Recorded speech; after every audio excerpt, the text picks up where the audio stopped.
sudah 1.300 Ah, ya gitu ya, nolnya nolnya diabaikan gitu Alhamdulillah. ya.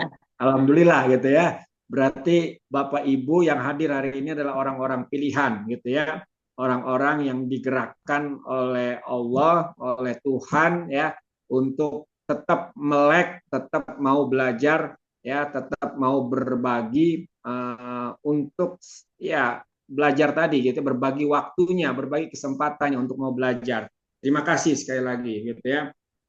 Bapak Ibu sekalian, bicara judul atau tema besar yang diangkat pada webinar siang ini oleh IGI Kabupaten Bekasi ya, yang sudah serinya ke-65. Saya sendiri sebagai Wakil Ketua IGI Jawa Barat ya, Wakil Ketua 2 IGI Jawa Barat yang di dalamnya ada IGI Kabupaten Bekasi. Ini masih bisa dihitung dengan jari nih, saya membersamai kawan-kawan IGI Bekasi gitu ya, Pak Pra gitu ya. Tapi tidak mengapa gitu ya. Eh, Bicara tema atau judul hari ini yaitu tentang eh, apa namanya inklusi dan deep learning ya, dengan menghadirkan dua narasumber yang saya yakin ini sudah teruji, sudah apa namanya sudah eh, melanglang melintang gitu ya, melanglang buana ya tentang keilmuannya gitu. Mengingat dua tema besar ini, dua judul besar ini adalah dua dua hal yang sifatnya kekinian gitu ya. Ketika bicara inklusi hari ini di semua satuan pendidikan ya, pada semua satuan pendidikan sudah diberlakukan namanya sekolah ramah anak, pendidikan ramah anak. Begitu pula kawan-kawan yang di bawah naungan Kementerian Agama dikenal juga madrasah ramah anak gitu ya. Eh, Bicara madrasah ramah anak, bicara sekolah ramah anak, maka di dalamnya juga bicara tentang inklusi. Ya, sejauh mana ibu bapak guru ya yang apa namanya yang mengajar, yang mendidik di satuan pendidikannya masing-masing, apa itu di sekolah atau itu di madrasah, ketika menerima ya anak berkebutuhan khusus gitu ya, maka mau tidak mau, suka tidak suka, ini harus dilayani karena itu sudah ada dalam konstitusinya, sudah ada dalam regulasinya ya. Berbagai macam regulasi, berbagai macam aturan itu sudah lahir, sudah terbit ya. Mau tidak mau, suka tidak suka, setiap satuan pendidikan mau itu sekolah atau madrasah, ketika hadir anak berkebutuhan khusus harus diterima dan harus dilayani. Itu Bapak Ibu sekalian. Nanti lebih luas bicara tentang inklusi ini akan disampaikan oleh narasumbernya langsung gitu ya.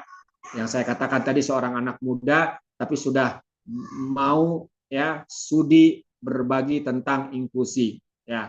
Mohon kiranya kepada Bapak Ibu bisa mengikuti, bisa menyimak dari awal sampai akhir.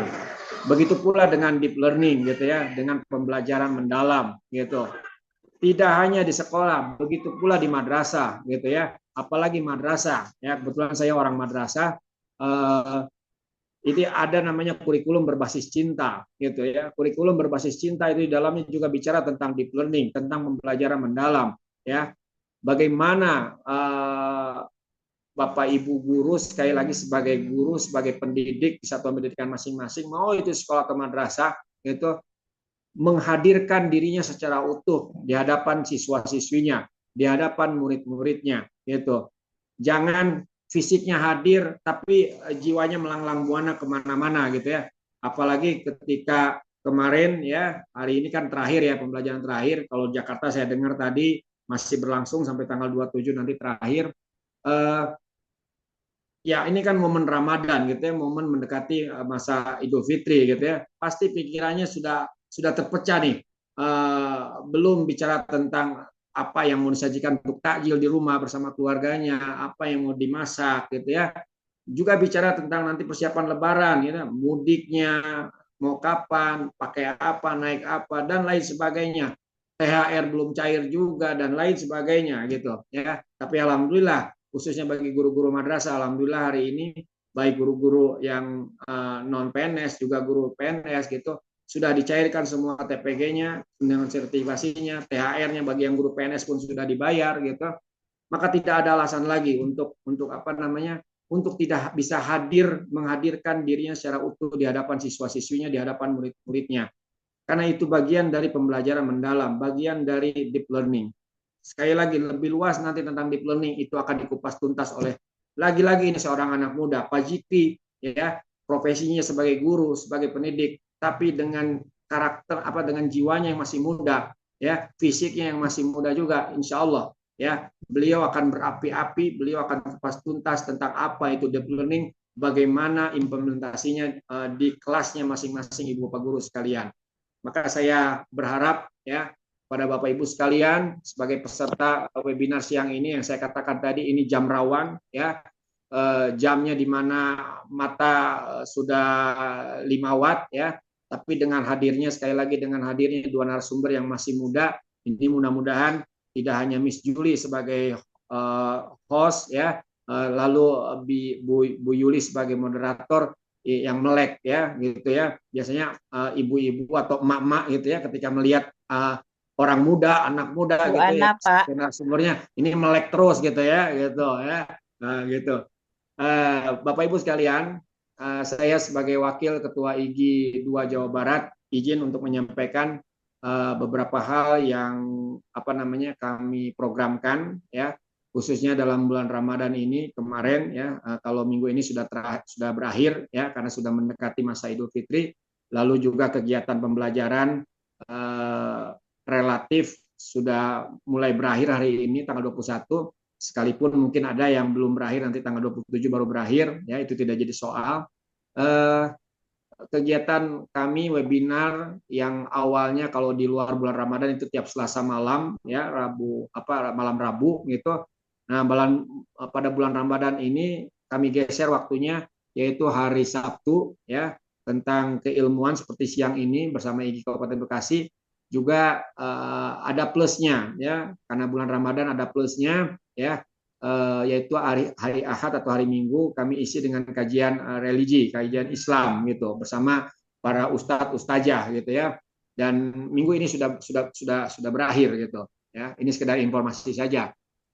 Lalu juga kami punya program kerjasama yaitu yang pertama dengan Samsung ya, kami ada program namanya Sagu Satap, satu guru satu tablet ya, tablet itu produk dari Samsung. Nah itu bisa dimiliki oleh Bapak Ibu guru ya, bahkan bisa dimiliki lebih awal. Yang bayar siapa? Lalu pembayaran bagaimana? Tenang, itu yang bayar di awal atau pembayaran di awal itu sudah dilakukan kerjasama IGI Jabar dengan salah satu koperasi yaitu BMT Darut Tauhid ya, Baitul Matamwil Darut Tauhid Bandung gitu ya. Itu akan dibayar oleh BMT tersebut, oleh koperasi tersebut. Bapak Ibu bisa menerima di awal, selanjutnya ya, dibayar diangsur dicicil kepada koperasi tersebut, bukan lagi kepada Samsung gitu ya. Jadi BMT ini membayar lunas, membayar cash kepada Samsung ya, Bapak Ibu membayar selanjutnya kepada BMT-nya gitu. Juga program kami lainnya yaitu program kartu tanda anggota ya, baik Bapak Ibu yang sudah menjadi anggota IGI ataupun yang belum barangkali tertarik ingin mengganti kartu IGI-nya, terutama bagi yang sudah gitu ya, sudah memiliki KTA, ingin dirubah nih KTA-nya biar bisa KTA-nya ini bisa dipakai belanja. Nah, silakan karena kami punya kerjasama dengan Bank Danamon gitu ya. KTA-nya ini bisa difungsikan juga sebagaimana halnya kartu-kartu belanja pada umumnya gitu. Itu beberapa program yang kami selenggarakan. Juga ada program lainnya kaitan masih suasana Ramadan melalui sedekah subuh yang kami suka sounding ke beberapa grup termasuk di Kabupaten Bekasi ya, bisa jadi Bapak Ibu termasuk salah satunya yang ikut rutin bersedekah gitu. Nah, sedekah rutin yang kami laksanakan sepanjang bulan Ramadan ini kami akan alokasikan ya sedekahnya tersebut untuk program IGI Peduli Jabar. Sebagaimana halnya tahun-tahun sebelumnya, Ramadan-Ramadan sebelumnya menjelang Idul Fitri, ya kami siapkan paket sembako untuk guru-guru honor murni gitu ya. Jadi guru-guru honor yang belum tersentuh fasilitas negara, belum pernah menikmati tunjangan dari negara, baik itu sertifikasi ataupun lainnya gitu. Jadi benar-benar honor murni ya, dan bahkan hidupnya juga prasejahtera gitu. Silakan Kabupaten Sukabumi itu sodorkan 2 nama karena kami hanya menyiapkan 2 paket untuk 27 kota kabupaten yang ada di Jawa Barat ini. Silakan sodorkan 2 nama itu kepada kami, nanti kami akan fasilitasi, akan kirim 2 paket tersebut. Ya, biasanya sih dari IG Jawa Barat itu mengirimkan berupa uang tunai. Tinggal oleh IG Kabupaten Bekasi dibelanjakan ya sesuai kebutuhannya, lalu dibagikan dan didokumentasikan. Itu Bapak Ibu sekalian beberapa program yang kami selenggarakan ya. Juga kami sebagai pengurus besok kami akan mengadakan rapat dan sekaligus buka bersama. Salah satunya ini ada Miss Julie gitu ya. Tapi Miss Julie berhalangan karena kemarin rumahnya terdampak gitu ya oleh bencana musibah. Ya kami pun turut bersimpati, turut berempati gitu ya. Mudah-mudahan IG Kabupaten Sukabumi IG Kabupaten Bekasi bisa pulih kembali, bisa bangkit kembali gitu ya. Itu mungkin Bapak Ibu sekalian yang bisa kami sampaikan. Terakhir, kami dari IG Jawa Barat bukan maksud untuk mendahului gitu ya, karena ini suasananya sudah mendekati masa akhir Ramadan ya, kita sudah masuk 10 hari terakhir. Izinkan kami dari IG Jawa Barat menyampaikan permohonan maaf yang sebesar-besarnya, permohonan maaf yang sedalam-dalamnya. Bisa jadi pastinya tentunya kami sebagai manusia, kami sebagai pengurus juga di IG Jawa Barat ada kekeliruan, ada kekurangan, mohon kiranya dibukakan pintu maaf yang selebar-lebarnya gitu ya. Untuk kedepannya, untuk selanjutnya, mari kita terus bersinergi, terus berkolaborasi, tentunya tidak lain tidak bukan dalam rangka untuk memfasilitasi ibu bapak guru kita yang ada di Kabupaten Bekasi juga lainnya gitu untuk tetap mau belajar, tetap mau mengembangkan dirinya, meningkatkan profesionalismenya.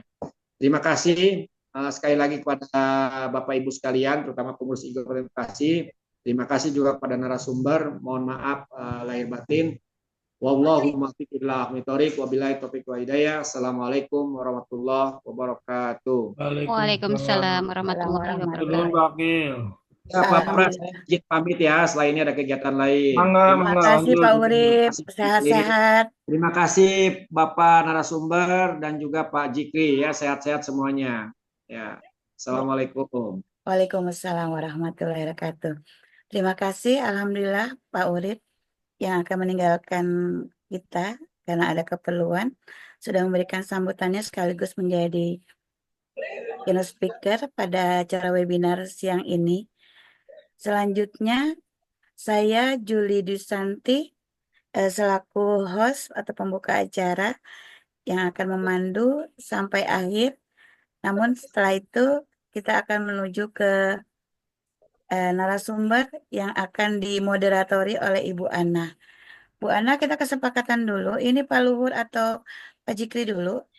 Insya Allah Pak Luhur dulu. Pak Luhur dulu. Benar. Izin Bu Ana, Pak Luhur lagi sedang ada orang tuanya Oh, Oh, baik, ada baik, baik. keperluan dulu sebentar sama orang tuanya, jadi oh saya gitu. awalan yang Oh, Oh, Pak, baik. awal. Pak Dirubah ya. Jikri aja. Baik, baik. Siap, Ya, siap. Profilnya Pak Jikri bisa dikirim, Pak Jikri. iya, baik Bu.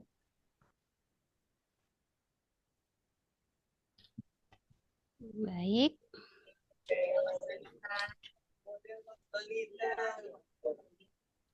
Di grup aja ya Pak ya.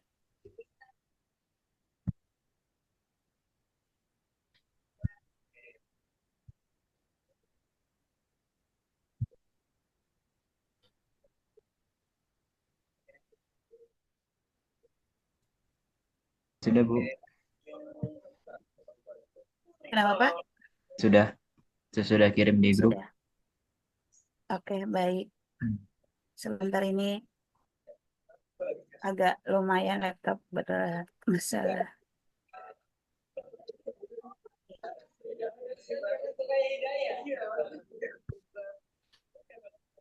Baiklah, saya serahkan acara ini langsung ke moderator, Baik. Bu Ana. Iya, Baik. saya hanya membantu mengoperatori aja ya. Baik, siap. Ya. Terima kasih banyak. Untuk filenya sebentar ini. Baik. Saya bisa share screen nggak ya?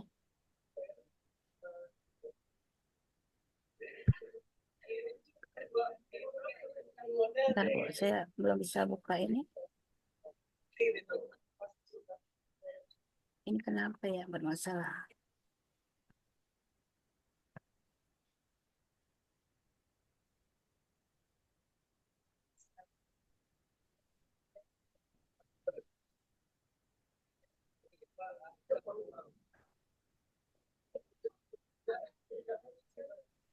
Bermasalah ini Pak, laptop saya Pak. Terima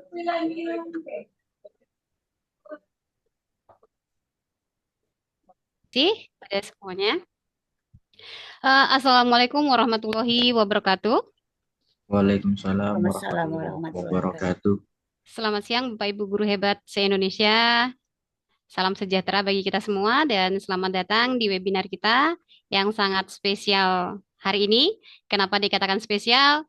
Karena di sini hadir tokoh-tokoh muda, nah, yang ternyata berkarya lebih heboh daripada yang generasi tua. Dan alhamdulillah kita diberikan kesempatan untuk menimba ilmu, saling berbagi sesuai dengan moto dari IGI. Dan di sini saya Juliana Pujastuti atau dipanggil disapa dengan Bu Ana, insya Allah menjadi moderator untuk hari ini dan dengan senang hati insya Allah akan memandu acara hingga akhir. Sebelum kita mulai, izinkan saya membacakan sebuah pantun. Bekasi selalu ada pantun. Pergi ke pasar membeli jamu, Cakep, jamu diminum, badan pun sehat. cakep. Cakep. Selamat datang Bapak dan Ibu Guru di webinar yang penuh manfaat. Cakep. Alhamdulillah. Oke, saya yakin kalau ini offline pasti seru ya. Tepuk tangan, gigap gempita di sebuah ruangan pasti rame banget. Biasanya kan kalau kita offline kayak gitu, yang kita tahu waktu itu ya, ketika kita mengadakan di Al-Azhar, di Cikarang, dan lain sebagainya. Baik, hari ini kita akan menyelami sebuah tema yang sangat relevan dengan dunia pendidikan kita, yaitu korelasi segitiga restitusi, pendekatan deep learning, dan keterampilan abad 21, yaitu 4C. Sebuah tema yang akan membawa kita pada pemahaman yang lebih dalam tentang bagaimana kita dapat menciptakan lingkungan belajar yang positif, efektif, dan relevan dengan kebutuhan peserta didik di era global ini. Sebelumnya, izinkan saya untuk memperkenalkan narasumber kita yang asalnya sama dengan saya, daerah Babelan. Selamat datang kepada Bapak narasumber kita, Bapak Zikri Bi Amrillah. Dan beliau ini adalah seorang yang senantiasa memandu perjalanan intelektual, di mana beliau ini berasal dari ujung harapan di daerah planet Bekasi katanya, di Babelan. Dan beliau dilahirkan pada tanggal 12 Februari tahun 1987. Dan perlu Bapak Ibu semua ketahui di sini, seluruh Nusantara, beliau adalah pengantin baru. Selamat kepada Pak Zikri, Barakallahu. Bu, Dan beliau juga pengurus JSDI Jawa Barat, benar ya Bapak ya? Dan juga sebagai pengurus IGI Kabupaten Bekasi, sekaligus anggota PGRI. Dan beliau saat ini sedang melanjutkan pendidikan, yaitu menempuh program pasca sarjana di Unisma, mengambil konsentrasi yaitu Magister Manajemen Pendidikan Agama Islam. Dan untuk dunia seminar, Masya Allah banget ya, jam terbang Pak Zikri ini ternyata tidak diragukan lagi, di mana beliau ini benar-benar hebat. Kita bisa melihat ini, mungkin bisa dinaikkan organisasinya. Nah, seambrek pengalaman di sini sebagai moderator event literasi digital Kominfo, lalu sebagai narasumber event literasi digital Kominfo di SMKN 53 Jakarta Barat, sebagai narasumber training of trainer Jawa Barat, narasumber di IGI Kabupaten Bekasi, narasumber literasi digital komisaris di SMKN 1 Cikarang Selatan, dan lain sebagainya. Banyak banget. Jadi kita tidak usah raguan lagi. Beliau ini benar-benar yang muda, yang berkarya, yang profesional, dan benar-benar dijamin ilmunya Masya Allah banget. Jadi kita tidak usah meragukan lagi dan mari kita lihat karena jam terbangnya sudah tinggi, tanpa banyak kata, karena ini di bulan puasa mungkin banyak yang akan mempersiapkan menu buka puasa juga bagi ibu-ibu semuanya. Jadi mari kita serahkan saja waktu dan tempat kepada narasumber kita dan mari kita sambut kepada Bapak narasumber kita, Bapak Zikri bi Amrillah, dipersilahkan. Silakan Bapak. Terima kasih Bu Ana dan terima kasih Bapak dan Ibu. Assalamualaikum warahmatullahi wabarakatuh. Waalaikumsalam warahmatullahi wabarakatuh. Alhamdulillah, alhamdulillahirabbil alamin. Rabbi shrah li sadri wa yassir li amri wahlul 'uqdatam min lisani yafqahu qawli. Bi rahmatika ya arhamar rahimin. Yang sama-sama kami hormati dan kami muliakan Ketua Ketua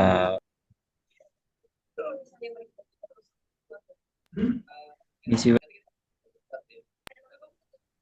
yang kami hormati Ketua IGI Provinsi Jawa Barat Bapak Anwar Sanusi, yang kami hormati dan kami muliakan Wakil Ketua 2 Bapak Urip Mulya, yang kami hormati dan kami muliakan Ketua IGI Kabupaten Bekasi Bapak Prawira Sudirjo, dan kemudian yang kami hormati Ibu Juli, yang kami hormati Ibu Ana, Ibu Aam, semua para panitia, para pengurus di Jawa Barat maupun di Bekasi, dan juga kabupaten maupun juga kota. Mudah-mudahan senantiasa kita diberikan kesehatan selalu, dapat bisa melaksanakan aktivitas kita sehari-hari dengan produktivitas dan juga dengan kebermanfaat untuk diri kita dan juga untuk orang-orang di sekitar kita.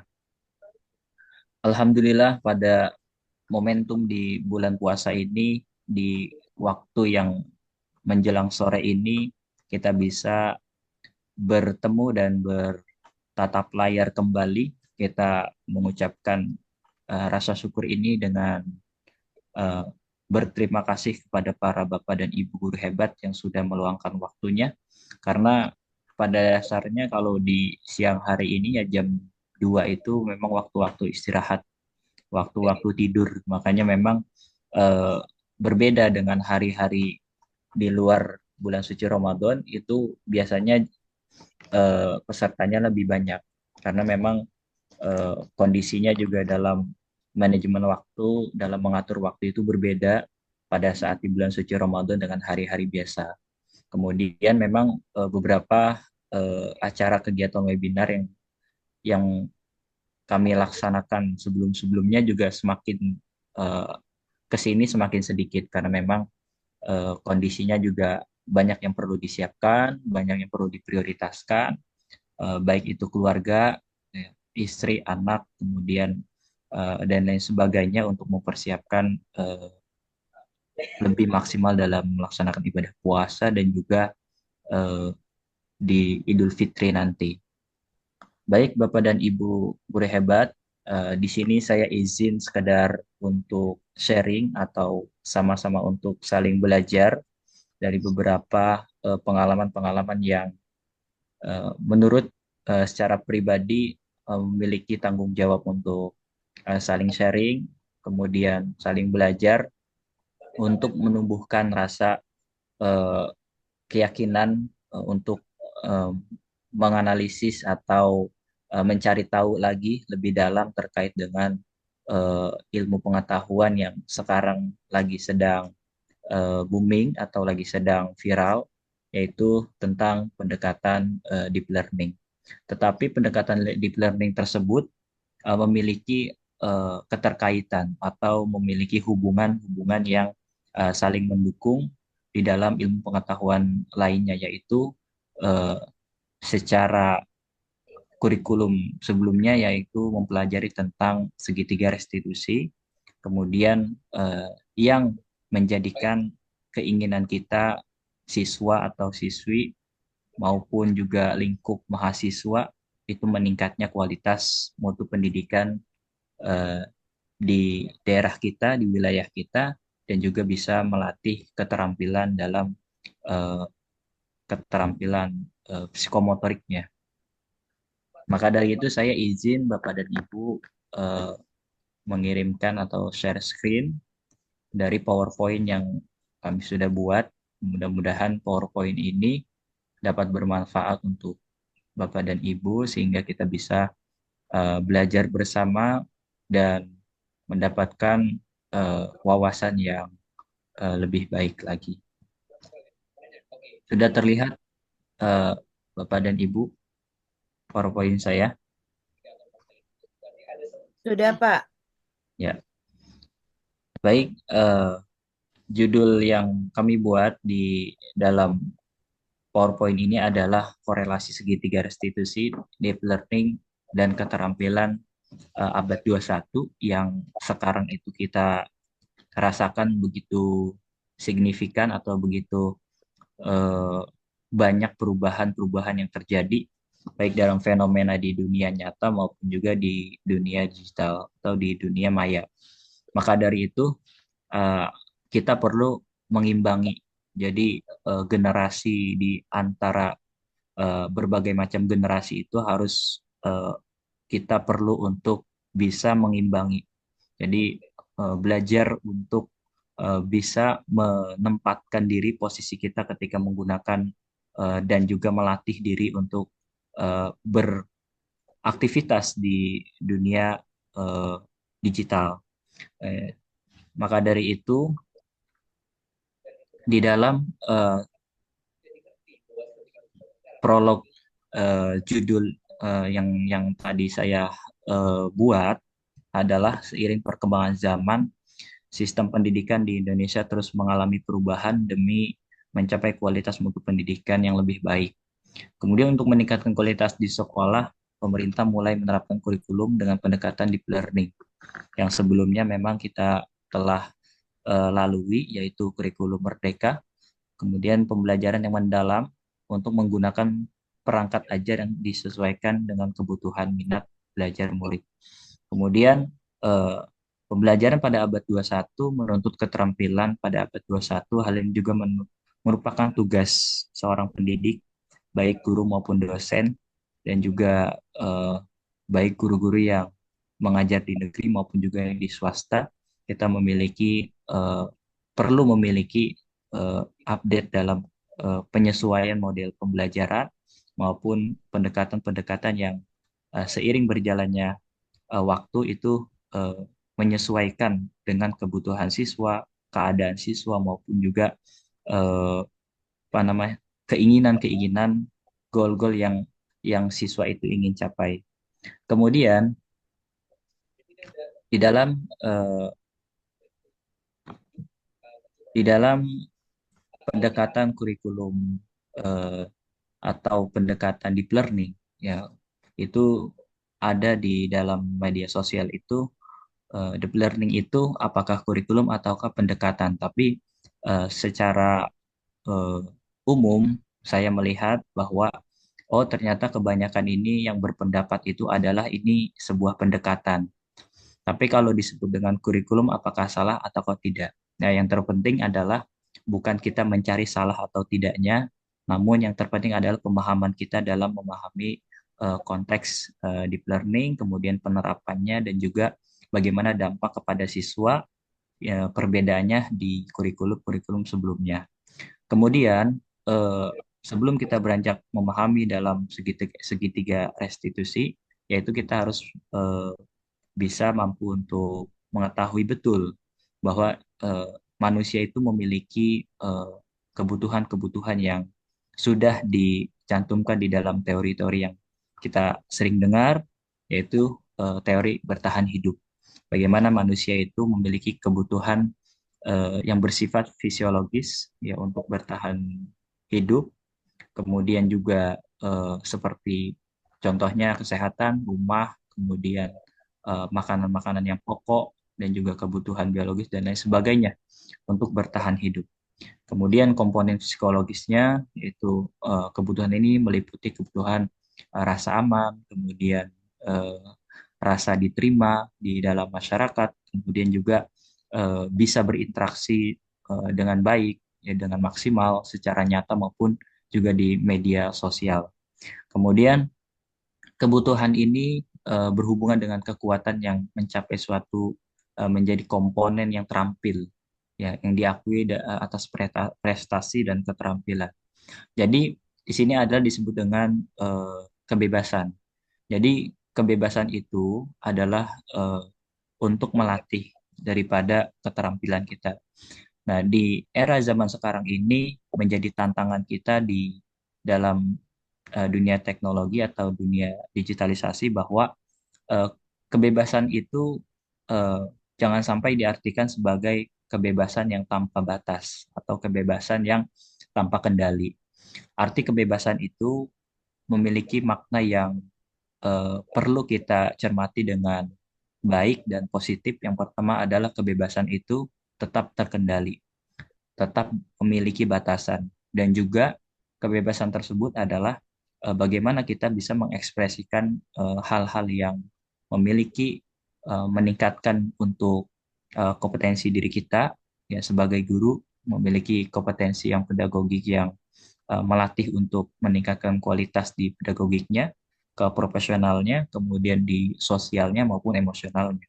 Kemudian juga kepada siswa juga sama, memiliki kebebasan untuk berekspresi untuk meningkatkan kualitas dalam uh, psikomotoriknya, dalam skillnya, maupun juga dalam pemikiran-pemikirannya terkait dengan kognitifnya atau terkait dengan afektif. Kalau afektif itu mungkin kecerdasan di dalam mengelola jiwanya, bagaimana dia bisa menstabilkan uh, kecerdasan sosial emosionalnya. Nah, ini terlihat dari apa yang dia reaksikan dalam tulisannya, dia reaksikan dalam aktivitas di media sosialnya, kemudian dia bisa berkolaborasi, dia bisa berkontribusi. Nah, ini tergambarkan dengan nyata dalam keseharian kita yang kita lihat. Kemudian eh, di dalam eh, kebutuhan-kebutuhan lainnya juga dihormati ya, diterima.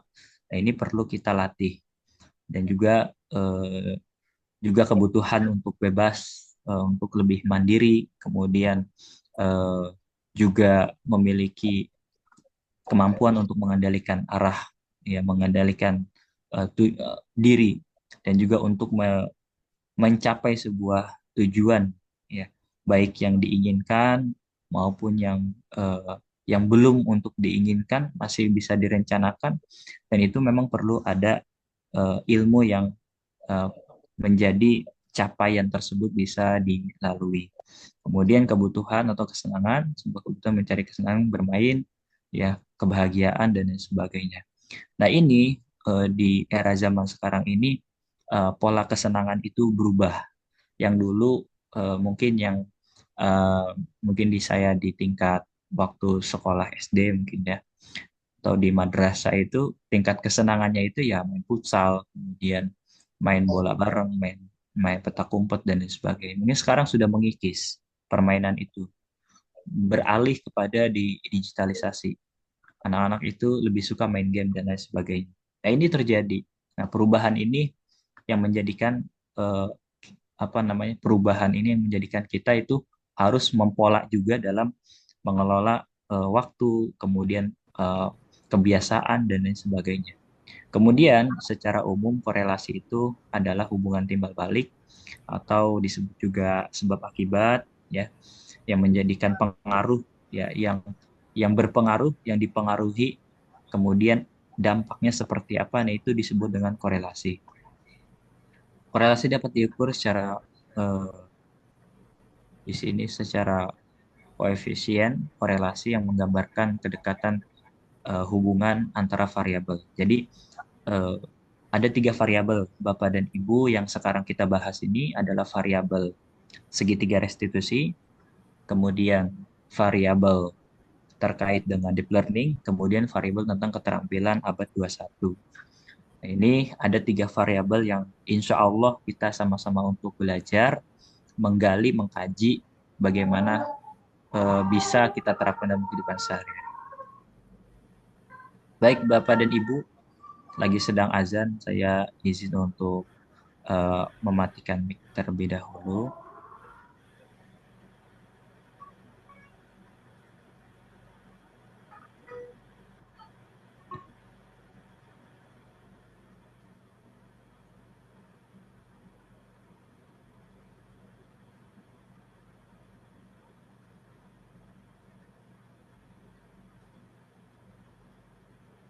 Akan Ibu. dilanjut. Sudah masih terlihat ya PPT saya, Bu, Bapak Ibu? Masih. Ya. Alhamdulillah. Baik, segitiga restitusi memiliki langkah yaitu menstabilkan identitas, memvalidasi tindakan yang salah dan menanyakan keyakinan. Artinya bahwa sekarang di dalam media sosial itu di dalam aktivitas-aktivitas kita yang kita lihat di Instagram, di Telegram maupun juga di Twitter dan lain sebagainya, itu Bapak dan Ibu, kita harus bisa memberikan suatu kalimat-kalimat atau eh, disebut dengan cara memberikan pendidikan kepada siswa-siswi kita, murid kita di sekolah masing-masing, itu harus melalui kesadaran penuh untuk betul-betul siswa atau siswi kita itu sadar untuk menstabilkan identitasnya, sehingga ketika melihat dirinya itu sebagai anak-anak, maka dia bisa menyesuaikan diri berinteraksi di dunia digital itu dengan eh, apa namanya, mem- melakukan pemecahan sebuah masalah yang terjadi pada dirinya itu, dia bisa untuk menyesuaikan dengan baik. Jadi pada dasarnya ketika seorang siswa atau seorang murid itu memiliki kesalahan yang tidak disengaja, maka ya langkah kita adalah eh, kalimat yang kita ucapkan itu adalah eh, kalimat yang memberikan sebuah ketenangan kepada seorang murid eh, atau orang yang kita temui. Yang pertama adalah semua manusia itu memiliki potensi kesalahan. Kita sebagai manusia memiliki kesalahan-kesalahan yang tidak disengaja, itu memang selama umur kita masih ada itu berpotensi untuk melakukan kesalahan tersebut.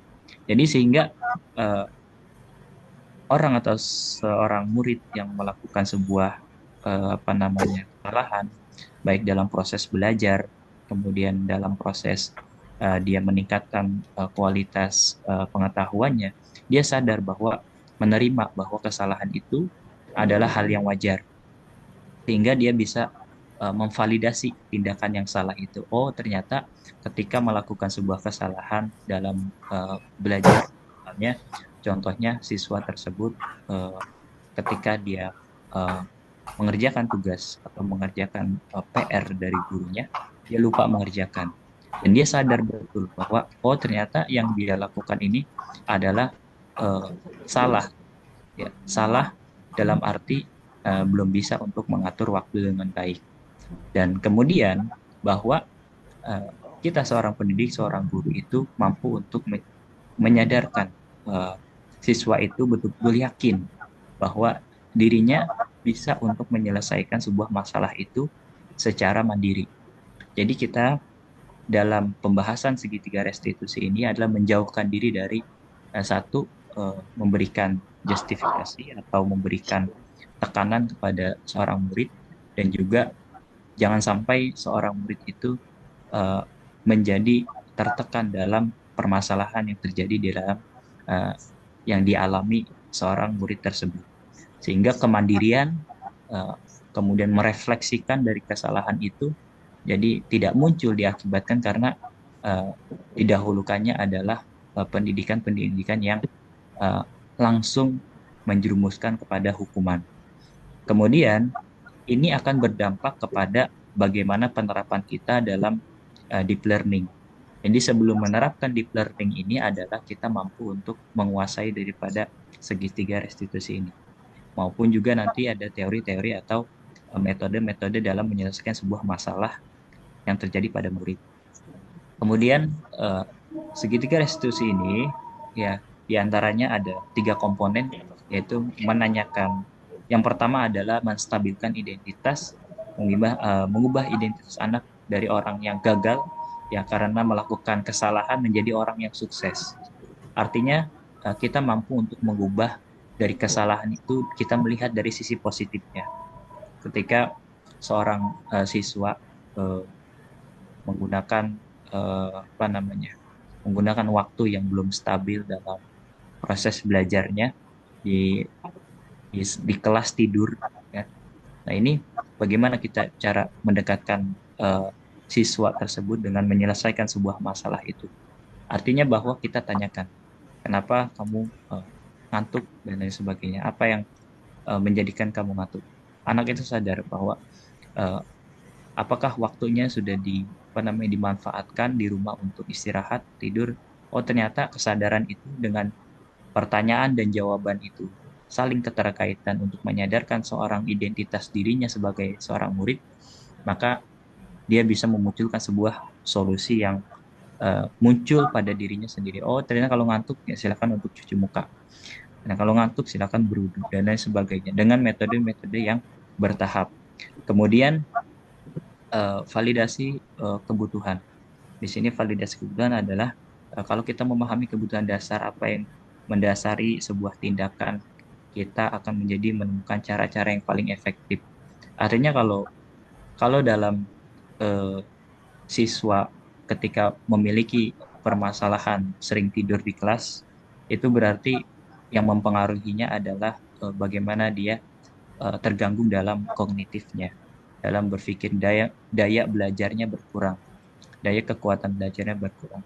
Berarti di sini adalah bagaimana kebutuhan siswa itu kenapa dia yang menyebabkan dia itu kurang tidur. Oh, ternyata si anak ini dia di rumah bantuin orang tuanya dagang, atau si anak ini dia misalnya bantu kerja orang tuanya untuk mencari uang dan lain sebagainya. Berarti itu masuknya ke dalam kebutuhan yang tadi, di antara kebutuhan-kebutuhan yang tadi saya jabarkan di awal. Oh, berarti di sini adalah kita bisa mensinkronkan bagaimana kita bisa memberikan solusi dan juga melatih siswa itu bisa memunculkan solusi-solusi yang terbaik yang timbul dari siswa itu sendiri. Yang pertama adalah kewajiban mencari uang itu uh, tidak wajib kepada siswa tersebut.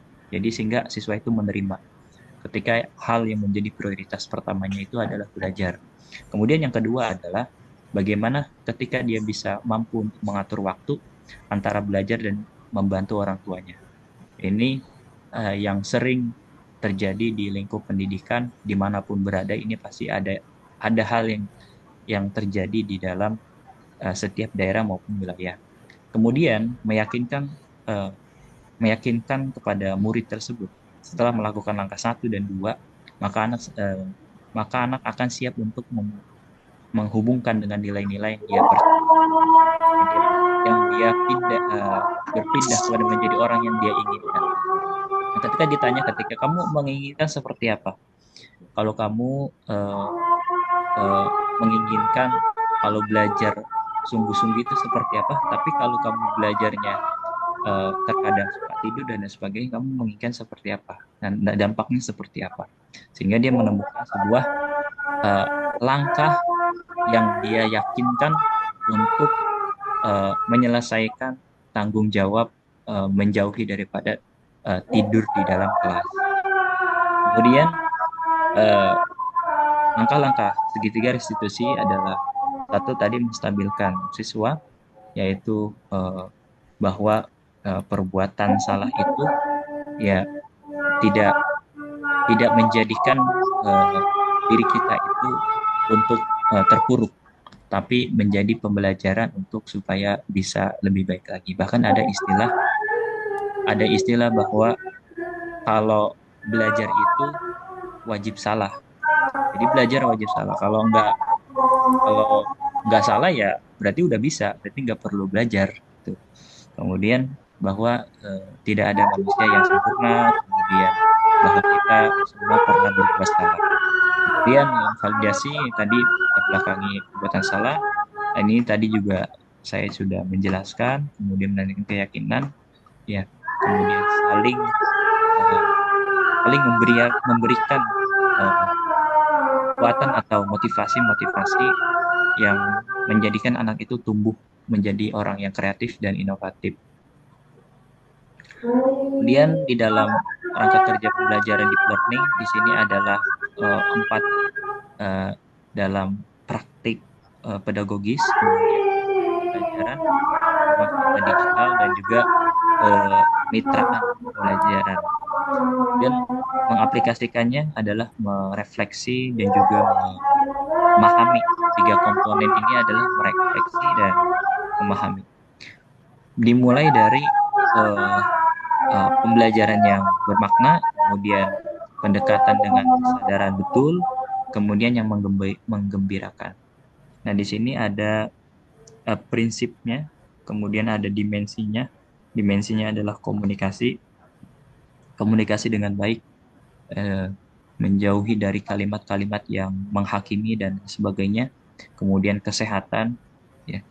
Kemudian kolaborasi, kemudian bernalar kritis, ya. Kita memahami dengan hal yang tersirat, ya. Jadi ketika kita melihat anak itu belajarnya semangat, nah kita perlu tahu apa semangatnya dia. Di balik semangatnya ini, oh ternyata dia punya cita-cita yang mendalam, atau dia menginginkan nilai yang eh, meningkat, tujuan nilai yang meningkat. Berarti kita bisa mampu untuk melihat yang yang tidak terlihat, yang disebut dengan yang tersirat, eh, yang ter yang tersirat. Kemudian memiliki keimanan dan ketakwaan yang baik, kemudian memiliki kewarganegaraan yang kebangsaan yang juga baik, kreativitas dan kemandirian. Kemudian pembelajaran yang mendalam ini artinya penuh, ya, penuh dengan kesadaran betul.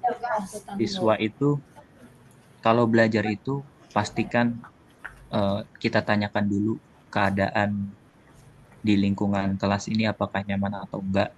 Kemudian eh, apa yang ada di dalam pikiran, di dalam pikirannya yang mengganggu dalam proses pembelajaran, tolong difokuskan dulu untuk pembelajaran hari ini.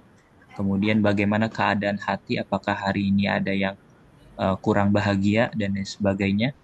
Jadi harus distabilkan dulu. Kemudian yang disebut dengan biasanya mindfulness, ya. Artinya mindfulness itu betul-betul dia sepenuhnya hadir. Jadi fisiknya siap belajar, mentalnya, hatinya juga siap belajar. Sehingga apa yang kita sampaikan itu eh, masuknya itu lebih maksimal, ya, pembelajarannya itu lebih maksimal yang kita sampaikan. Kemudian independent learning juga dalam konteks pendidikan adalah metode pembelajaran yang menekankan pada pemahaman yang mendalam. Nah, ini udah ada 4 Pemirsa, baru-baru ini kerangka. dunia influencer dihantam kasus dugaan merasan di dunia usaha makanan dan Mohon cosmetik. maaf, Dua nama Bu besar Uli mungkin bisa influencer di-mute ya. media sosial. Ini mikrofonnya Bu Uli. Mohon maaf Pak Zikri sebentar. Bu Uli. Oke, terima kasih. Akan kembali Pak Zikri, terima kasih. Ya, baik Bu, saya lanjut ya. Terlihat PPT saya. Kelihatan Bapak? Ada 4 kerangka yang digunakan dalam implementasi pembelajaran mendalam, praktek pedagogisnya, strategi mengajar yang dipilih guru untuk mencapai sebuah tujuan pembelajaran. Nah, ini juga perlu disepakati bersama dengan siswa. Itu disebut dengan diferensiasi, ya. Pasti kita juga telah tahu, ya. Sekarang pembelajaran diferensiasi itu adalah bagaimana guru itu tidak hanya kesepakatan dalam memberikan sebuah model pembelajaran, tapi dalam kondisi komitmen-komitmen yang dibangun oleh peserta didik. Kemudian lingkungan pembelajaran yang menekankan integrasi antara ruang fisik, virtual, dan budaya belajar untuk mendukung pembelajaran yang mendalam. Kondisi yang nyaman untuk digunakan dalam belajar. Kemudian pemanfaatan digital, pemanfaatan teknologi sebagai katalisator untuk menciptakan pembelajaran yang lebih interaktif, kolaboratif, dan kontekstual. Pembelajaran membangun hubungan yang dinamis kepada guru, kepada siswa, orang tua, komunitas, dan mitra profesional. Kemudian juga di sini fokus dalam pemahaman mendalam. Pendekatan ini mendorong siswa untuk mengembangkan pemahaman mendalam terhadap materi, meningkatkan keterampilan berpikir kritis, menganalisis, dan kemampuan memecahkan sebuah masalah. Nah, kemudian di dalam realitanya, siswa itu terkadang dia mengalami sebuah permasalahan terlebih dahulu, kemudian baru bisa untuk berpikir kritis dan mendalam. Nah, sama juga dalam kehidupan sehari-hari kita. Terkadang kita menemukan sebuah masalah tersebut, kita menyelesaikan itu sebelum kita berpikir kritis. Artinya apa? Masalah itu datang, baru kita berpikir. Kemudian ada juga yang memang kita sudah berpikir berusaha mungkin, lalu kemudian masalah itu datang. Dan ini realita dalam kehidupan kita, maupun yang dialami kepada peserta didik. Kemudian yang ketiga, elemen utama deep learning memiliki tiga elemen, yaitu belajar yang penuh dengan kesiapan, kesadaran, belajar dengan makna ya. Belajar dengan makna itu artinya mengambil sebuah hikmah ketika tadi ya siswa itu ketika dia kondisinya belajar di kelas. Sebenarnya belajar itu tidak hanya di ruang kelas, tapi di lapangan juga belajar. Kenapa disebut dengan belajar? Ya, kamu bisa belajar untuk mengamati lingkungan. Kamu belajar beradaptasi, kamu belajar memahami teman, karakter teman. Jadi semua itu adalah proses belajar. Ketika kamu di kantin, kamu belajar untuk sabar ngantri. Kamu ketika kamu di masyarakat, kamu belajar untuk memahami sebuah karakter orang-orang di masyarakat tersebut atau di wilayah tersebut. Jadi semua itu memiliki pembelajaran yang bermakna. Arti pembelajaran bermakna itu tidak memiliki batasan waktu maupun juga lingkup-lingkup yang menjadikan kita itu stagnan atau tidak bertumbuh dalam aspek kognitif kita. Kemudian menyenangkan ya. Yang menyenangkan ini berbagai variasi ya. Artinya itu setiap orang memiliki tingkat kesenangan yang berbeda. Ya, sama kayak hal diri kita. Kalau kita sering mengadakan sebuah webinar kita memberikan sebuah sharing keilmuan, kemudian selesai orang itu dapat sertifikat, kita dapat sertifikat, kita senang. Nah, itu artinya kesenangan itu adanya tingkatannya, ada variasinya beda-beda yang dialami setiap individu. Kemudian mindful learning mengajak siswa untuk menyadari setiap individu memiliki latar belakang cara belajar yang beda. Nah, ini ada yang kinestetik yang kita ketahui ya, kinestetik, kemudian ada yang juga auditory, kemudian visual dan sebagainya.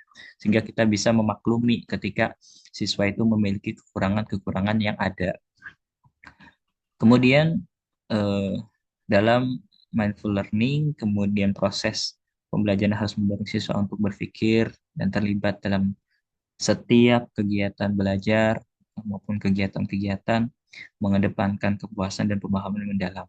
Bagaimana anak-anak itu paham atau tidak? Nah, artinya bahwa bagaimana kita mengemas model pembelajaran itu, yang penting anak-anak itu paham. Bagaimana kita bisa memberikan sebuah pembelajaran itu dengan berbagai macam metode pembelajaran. Tapi kalau yang diterimanya itu sedikit, outputnya itu kurang bagus, misal outputnya itu kurang maksimal, ya mending kita memberikan sederhana tapi betul-betul anak itu paham. Kemudian penerapan di bidang lain di pelan juga diterapkan di berbagai bidang, ya, pengenalan citra, natural dan sebagainya. Ini dalam deep learning itu tidak hanya dalam lingkup pendidikan, tapi dalam aspek luas ya, yang terkait dengan pekerjaan, kemudian di perusahaan dan lain sebagainya. Ini aspek luasnya. Ini keterampilan di abad 21 ini saling keterkaitan dengan deep learning. Nah, kalau tadi dari segitiga restitusi itu maksudnya karena pemecahan sebuah masalah. Kemudian kreativitas dilatih dengan deep learning. Berpikir kritis kita dilatih dengan deep learning. Kolaborasi kita latih dengan deep learning. Komunikasi juga sama. Kemudian etika dalam akuntabilitas juga sama. Dilatih dengan deep learning. Pendekatannya itu. Bagaimana melatih komunikasi yang komunikasi secara publik, bagaimana berkomunikasi dengan publik dengan baik, dengan kalimat yang mudah dipahamin sama orang-orang sekitar, diterima dan sebagainya. Kemudian berpikir kritisnya juga dengan pendekatan-pendekatan yang betul, menganalisisnya dengan betul, dengan benar, ya, tidak membias pemahamannya dan lain sebagainya. Kemudian kolaborasi, menjalin silaturahmi, kolaborasi, berbagi, berkontribusi, Nah, ini keterkaitannya dengan deep learning. Eh, Kemudian, eh, mengapa keterampilan abad 21 itu penting? Yang pertama ada keterampilan membantu individu beradaptasi dengan perubahan yang sangat cepat, ya, dengan konteks dunia kerja yang terkadang muncul dunia kerja baru maupun juga hilang dunia kerja yang lama, misalnya gitu. Kemudian meningkatkan kualitas hidup, keterampilan membantu untuk lebih mandiri, kreatif, dan mampu memecahkan sebuah masalah. Masalah yang terjadi sekarang itu di dalam dunia pendidikan di abad 21 ini, kalau yang menyerang kepada kognitif itu ada yang disebut dengan brain root. Brain root itu dalam bahasa kiasannya ya, mungkin ini agak sedikit kasar, jadi pembusukan otak. Jadi dia eh, itu akan menyerang kognitif. Jadi ketika dalam proses belajar itu tidak kuat lama. Kalau dalam membaca nggak kuat lama, jadi nggak daya tahannya itu melemah karena diakibatkan melihat konten-konten yang singkat, konten-konten yang tidak menjadikan kebermanfaat untuk daya pikirnya, kemudian untuk dirinya. Tapi bagaimana di dalam penyakit yang baru ini yang muncul ini, brain rot? Brain rot ini eh, adalah sebuah yang perlu kita waspadai, Bapak dan Ibu, dan juga seluruh eh, siswa dan siswi yang kita bina ini. Jadi kita waspadai dengan yang pertama adalah membatasi kita menggunakan HP, membatasi kita menggunakan media-media sosial. Perlu adanya detox digital. Jadi tidak hanya kita berpuasa menahan lapar sama aus, tapi kita juga berpuasa dalam menggunakan teknologi. Ya, teknologi itu cuma buat alat doang untuk kita sekedar komunikasi, sharing, kemudian eh, hal-hal yang membuat kita bermanfaat. Tapi bagaimana kalau seumpamanya kita eh, bosan ya, karena kita kerja di lingkungan eh, mayoritas itu nggak mengandalkan fisik, ya beda dengan kerja di perusahaan misalnya. Kita sering kerja di kantor, kita mumet, kita boring, bosan, kita melihat video-video yang singkat yang sekadar untuk refresh pikiran kita, menghilangkan rasa bosan, itu tidak masalah. Tapi yang menjadi masalah itu adalah berlebihan, melampaui batas, berlebihan, kecanduan, ini yang mengakibatkan brain rot. Dan ini dampaknya sangat parah. Kalau di tingkat SD saja menggunakan media sosial, berapa persen dalam rata-rata waktu yang digunakan oleh tingkat-tingkat anak-anak. Kemudian tingkat remaja di sekolah menengah pertama sampai dengan menengah atas itu berapa persen menggunakan rata-rata waktu yang digunakan oleh main HP tingkat tersebut. Dan ini berdampak pada hasil daripada pembelajaran itu. Kalau kita memahami dalam konteks deep learning ini, menyadari siswa untuk membatasi dalam menggunakan HP, melihat konten-konten yang singkat dan tidak bermutu untuk kognitifnya. Karena yang dipertaruhkan itu adalah prestasinya, ya yang tidak berprestasi, misalnya dalam aspek karir, jenjang pekerjaan, ini akan berdampak juga.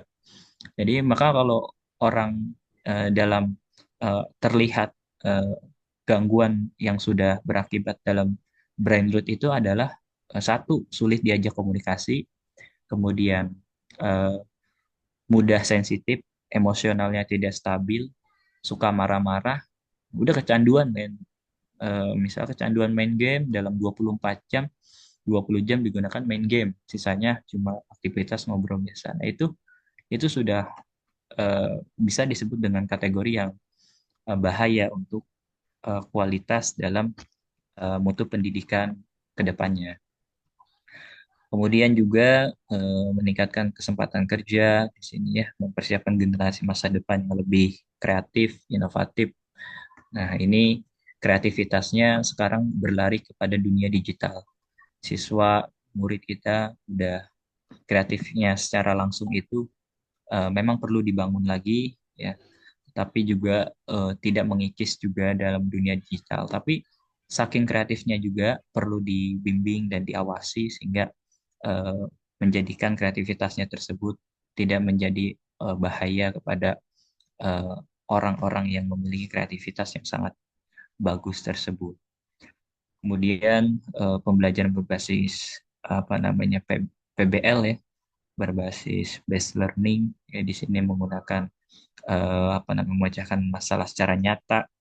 Ya, kemudian anak itu mampu untuk berkolaborasi di dunia digital dan sebagainya. Ini sering kita lihat ya. Mungkin itu Bapak dan Ibu yang bisa saya sampaikan ya. Ini sebenarnya waktunya juga apa namanya, sangat terbatas ya. Ini saya bisa memaparkan materi ini apa namanya, dengan singkat Berlari. ini, yang mudah-mudahan bermanfaat ya Bapak dan Ibu. Karena Amin. waktunya, kalau saya memberikan dengan waktu kepada Pak Luhur sampai jam 4 ini sangat sedikit takutnya ya. Ya, jadi ini PPT ini nanti akan saya share kepada Bapak Ibu yang hadir, dan saya mengucapkan banyak terima kasih. Mudah-mudahan ilmu yang kita pelajari dapat bermanfaat untuk diri kita, untuk keluarga kita, orang-orang terdekat kita, Amin. sehingga kita bisa menjadi orang yang beruntung. Terima kasih. Saya mohon maaf apabila ada salah kata. Wassalamualaikum warahmatullahi wabarakatuh. Waalaikumsalam Waalaikumsalam warahmatullahi warahmatullahi wabarakatuh. wabarakatuh. Terima kasih banyak kepada narasumber kita, Bapak Zikri. Eh, Masya Allah banget ya. Jadi pada poinnya itu ini ya Bapak ya. Deep learning ini mampu meningkatkan kualitas keterampilan abad 21 bagi anak didik kita, dan sebagai guru itu sangat sangat berguna juga agar guru itu mampu memiliki keterampilan untuk memberikan solusi dari masalah anak didik kita dengan cara yang membuat anak itu merasa nyaman. Sehingga anak itu nanti akan secara tidak langsung mereka itu menemukan kesalahannya sendiri dan mampu menyelesaikan permasalahannya sendiri. Ternyata seperti itu ya Bapak ya, dari deep learning ini ya. Masya Allah banget berarti. Sangat berguna.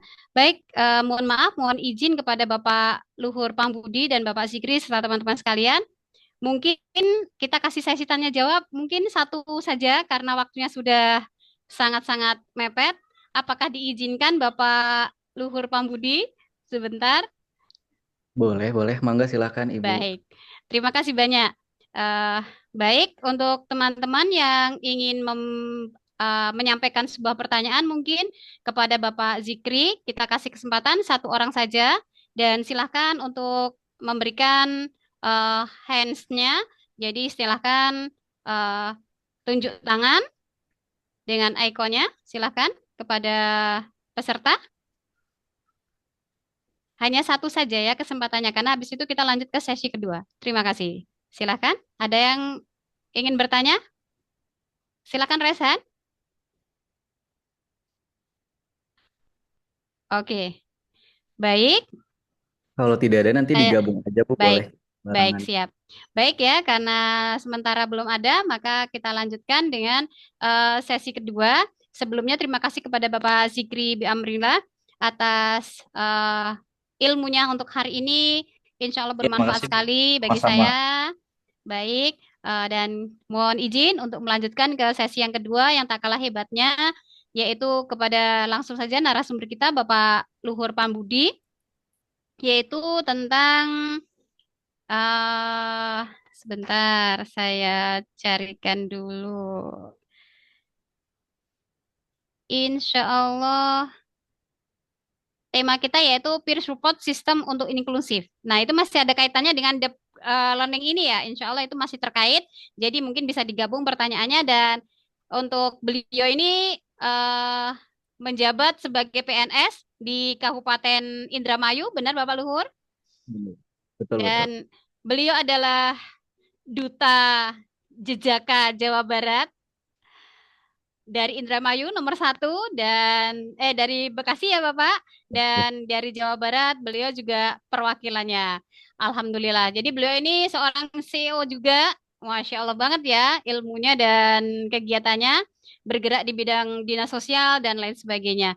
Kita tidak perlu panjang lebar untuk perkenalan, mungkin suatu hari nanti kita akan perkenalan. Nah, di sini ada tuh sebetulnya sudah disiapkan. Beliau itu bagaimana sepak terjangnya yang begitu sangat, wah, Masya Allah, jam terbangnya tinggi sekali, dan beliau adalah cum laude ya di ketika kuliah di ilmu terapan pekerjaan sosial dengan IPK 4,0 ya insya Allah. Nah, mungkin karena ini kita sudah terus melaju waktunya. Jadi bisa kita serahkan saja waktu dan tempat kepada narasumber hebat kita, kepada Bapak Luhur. Silahkan kepada Bapak Luhur Pambudi, dipersilahkan. Baik, terima kasih Bu Ana. Saya izin share screen ya ini ya. Baik, siap. Silahkan. Oke. Sudah muncul? Izin. Sudah, Alhamdulillah. Bentar.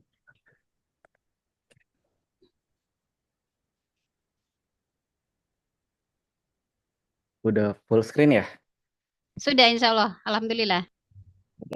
Jadi bismillahirrahmanirrahim. Assalamualaikum warahmatullahi wabarakatuh. Waalaikumsalam warahmatullahi wabarakatuh. Selamat sore menjelang maghrib ini berarti kita diskusi. Mungkin di sini udah dijelaskan tadi oleh Bu Ana mengenai profil saya. Jadi yang saya hormati mungkin tadi masih ada Ketua IGI Kabupaten Bekasi ya, Bapak Prawiro Sudirjo. Terima kasih Bapak sudah diundang saya dan juga kebetulan ini ada Mas Zikri. Saya manggilnya di sini Mas Zikri aja karena ini sebetulnya saya orang Bekasi, Bapak Ibu guru. Saya alhamdulillah penempatan di Indramayu. Jadi kita apa ya, samalah daerah Bekasi seperti itu. Dan alhamdulillah memang di Indramayu ini baru berapa ya, 3 tahun lah, hampir mau 3 tahun di Indramayu. Jadi sebetulnya Bekasi masih apa ya, daerah Bekasinya masih banget gitu di sini tuh. Terus terima kasih Mas Zikri ini. Mas Zikri ini juga teman SMP saya dulu di Babelan.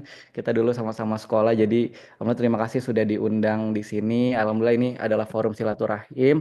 Jadi di sini saya istilahnya adalah sharing karena saya yakin yang lebih berpengalaman adalah Bapak Ibu guru di sini. Jadi silahkan Bapak Ibu guru di sini saya sharing seperti apa tadi, visi misi apa tadi, IGI ya, sharing and growing together gitu. Jadi Bismillah kita sama-sama di sini apa ya, menyampaikan ilmu kita, menyebarkan apa yang kita punya, insya Allah menjadi ladang pahala untuk kita semua.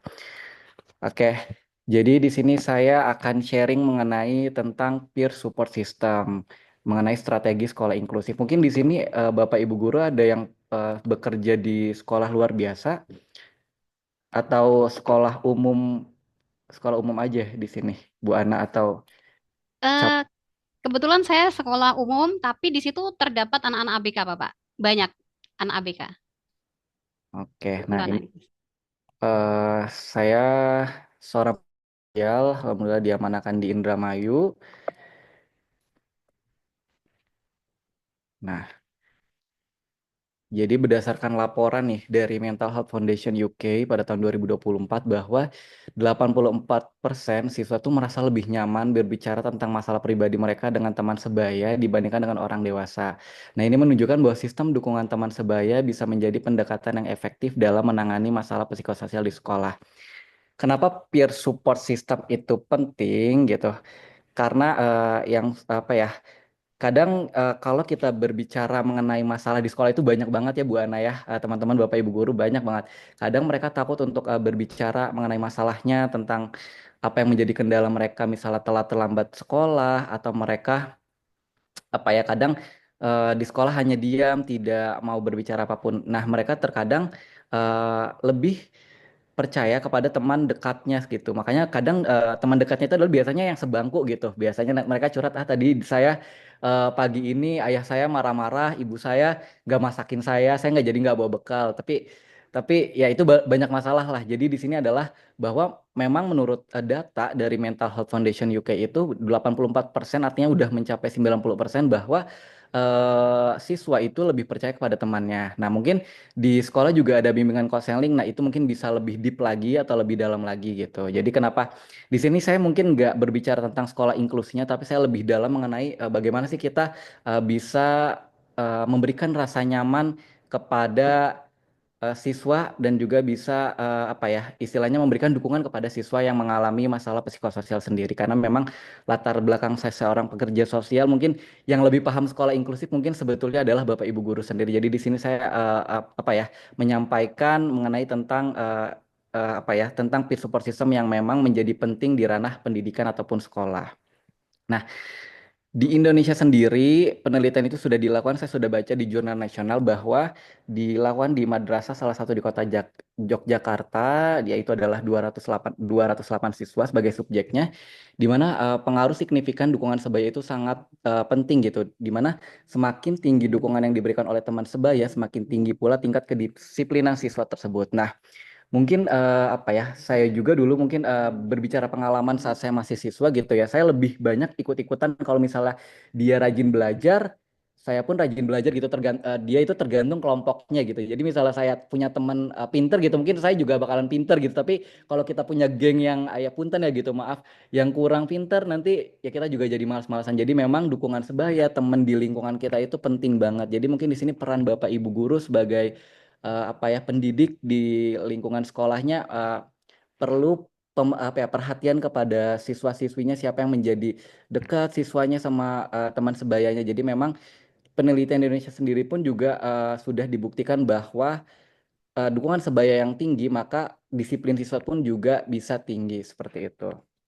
Nah, dari tadi kita udah bicara tentang peer support system. Apa sih sebenarnya peer support system gitu ya? Mungkin kalau dibahasakan di dalam bahasa Indonesia itu adalah dukungan sebaya gitu ya, sistem dukungan orang sebaya, di mana sistem ini teman sebaya itu bisa saling membantu dalam berbagai aspek, baik akademik maupun sosial. Nah, manfaatnya itu adalah salah satu ada tiga yang saya rangkum, yaitu adalah memberikan rasa diterima bagi setiap siswa. Yang kedua itu adalah meningkatkan keterampilan sosial dan empati siswa. Yang ketiga adalah menumbuhkan rasa tanggung jawab di kalangan siswa. Nah, mungkin di sini berbicara mengenai regulasi yang terbaru, mungkin Bapak Ibu guru sudah mendengar ya dari instruksi dari Bapak Gubernur Jawa Barat ya, Kang Deddy Mulyadi, bahwa orang tua itu tidak boleh sekarang berada di lingkungan sekolah. Jadinya semua kebijakan itu adalah semua tanggung jawab dan kebijakan itu adalah sepenuhnya berada di lingkungan sekolah. Artinya apa? Bahwa Bapak Ibu guru, teman-temannya itu memiliki peran yang penting dalam perkembangan dan pertumbuhan pendidikan di lingkungan sekolah. Artinya mungkin eh, zaman dulu mungkin apa ya kita viral gitu ya. eh, Orang tua melapor anaknya gitu ya di lingkungan sekolah terdapat ini bullying karena gurunya tidak ada pengawasan. Nah, itu sering banget mungkin saya juga sebagai pekerja sosial juga waktu saat saya apa ya masih kuliah gitu menangani kasus kayak gitu tuh banyak kayak gitu. Nah, artinya di sini sudah dikembalikan bahwa memang di sekolah itu adalah tanggung jawab oleh guru gitu. Nah, tidak kalah penting juga teman sebaya ini juga memiliki peran yang penting gitu. Karena apa? Karena mereka biasanya adalah teman-teman sebaya, teman-teman bangku lah, teman CS bangkunya gitu lah ya. Itu adalah teman yang dipercaya sama mereka siswa-siswinya. Jadi eh, mungkin di sini Bapak Ibu guru bisa memberikan arahan terkait bagaimana dukungan sebaya, teman sebaya itu penting. Kalau misalnya tidak mau bercerita tentang ke guru, bisa bercerita mungkin kita bisa mendekatkan ke anak-anak itu langsung ke temannya, teman dekatnya seperti itu, teman di satu bangkunya lah seperti itu. Nah, lalu apa sih contoh peer support system itu? Saya merangkum ada 8. Yang pertama itu adalah body system. Kita bisa menerapkan body system. Yang kedua itu adalah study group. Yang ketiga adalah mentor dan mentee. Yang keempat ada social support. Yang kelima ada collaborative activities. Yang keenam ada peer health support. Yang ketujuh ada diversity awareness. Dan yang kedelapan ada respect and appreciation. Nah, kita masuk ke materinya. Apa sih body system? Mungkin ini udah Bapak Ibu guru udah tahu ya. Body system itu adalah siswa senior itu lebih berpengalaman membantu teman sebaya yang membutuhkan dukungan. Nah, contoh implementasinya itu ya adalah siswa kelas 7 yang lebih berpengalaman membantu siswa kelas 6 dalam beradaptasi dengan lingkungan sekolah menengah. Nah, mungkin di lingkungan sekolah Bapak Ibu terdapat apa ya? Manajemen tentang anak ini bisa bergaul dengan kakak tingkatnya gitu. Bisa istilahnya apa ya bisa tidak merasa sendiri gitu. Kadang kan saya juga dulu mungkin merasa siswa gitu ya. Saya baru masuk sekolah tapi saya takut gitu sama senior saya. Saya harus bagaimana, saya harus apa gitu. Nah, di sini mungkin kita bisa mengenalkan ke anak didik kita tentang body system gitu, tentang kelas senior kita yang lebih satu atas di atas tingkatnya itu kita bisa memberikan apa ya contoh lah ke adik-adiknya sehingga mereka kenal tentang body system ini. Mereka punya body artinya body ini adalah orang yang apa ya kadang kalau kadang saya sendiri ini mungkin based of my experience gitu sendiri gitu ya. Kadang kalau sama senior kan kadang gimana ya takut gitu ya untuk berbicara sekolah atau kayak kita istilahnya canggung lah sama senior. Nah, mungkin di sini body system ini bisa diaplikasikan ke apa ya, ruang kelas gitu ya, ruang kelas ataupun di sekolah-sekolah Bapak Ibu yang memang berguna untuk mendengar dan juga menjadi sistem yang mereka lebih merangkul teman-teman yang memerlukan seperti itu. Nah, juga contohnya juga teman sebaya ini juga membantu siswa yang memiliki kebutuhan khusus, misalnya disabilitas dalam kegiatan belajar, membawa bahan pelajaran atau membantu dalam navigasi lingkungan sekolah. Mungkin saya lihat di Indonesia sendiri mungkin ya untuk inklusivitas di sekolah itu memang masih perlu banyak proses karena memang salah satu untuk sekolah inklusif itu tidak hanya dari siswa ataupun gurunya, tapi pembangunan aksesibilitas di sekolah itu karena memang apa ya banyak kasus-kasus yang sekolah sudah ramah, guru sudah ramah, siswanya, tapi aksesibilitas untuk para penyandang disabilitas masih belum apa ya belum bagus lah artinya kayak gitu. Jadi di sini body system ini mungkin bisa menjadi salah satu implementasi agar siswa itu bisa mengenal dirinya sendiri, bahkan juga bisa mengenal dengan lingkungannya. Yang kedua adalah study group. Mungkin ini udah sering banget lah PR pekerjaan rumah dengan kerja kelompok. Study group ini bisa meningkatkan rasa kita saling peduli satu sama lain dan juga apa ya saling belajar, berbagi pengetahuan dan mendukung satu sama lain dalam memahami materi pelajaran. Dan ini contohnya itu adalah membentuk kelompok belajar yang terdiri dari siswa kemampuan yang beragam. Kelompok ini saling membantu mengerjakan tugas dan mempersiapkan ujian bersama. Siswa yang lebih mahir dalam pelajaran tertentu seperti matematika atau bahasa Inggris membantu teman-temannya yang mengalami kesulitan.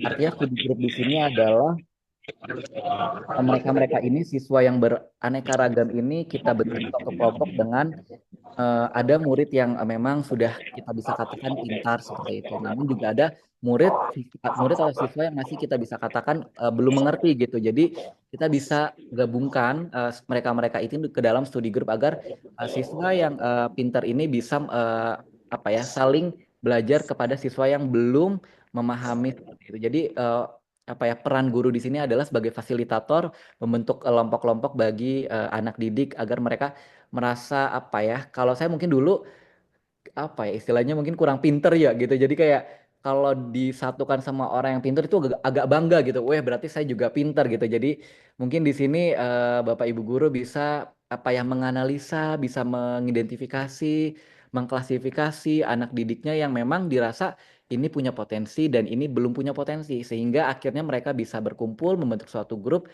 dan dibentuklah kelompok yang memang menjadi studi group gitu. Jadi mereka punya apa ya, punya tujuan yang sama dalam meningkatkan prestasi gitu. Karena memang sebetulnya tema saya itu adalah dari kompetisi menjadi kolaborasi gitu. Jadi di mana mereka tidak ada bersaing tapi mereka mengajarkan dan juga apa ya saling sharing ilmunya gitu. Jadi tidak ada istilah di sekolah itu saling kompetisi yang sehingga akhirnya tuh bullying tuh ada di mana-mana kayak gitu. Makanya mungkin di sini salah satu peer support system ini menjadi apa ya strategi lah di sekolah-sekolah agar mereka siswa-siswi tidak merasa sendiri gitu untuk siswa-siswa yang memang belum bisa memahami pelajaran di sekolahnya seperti itu. Lalu selanjutnya itu adalah mentor dan menti.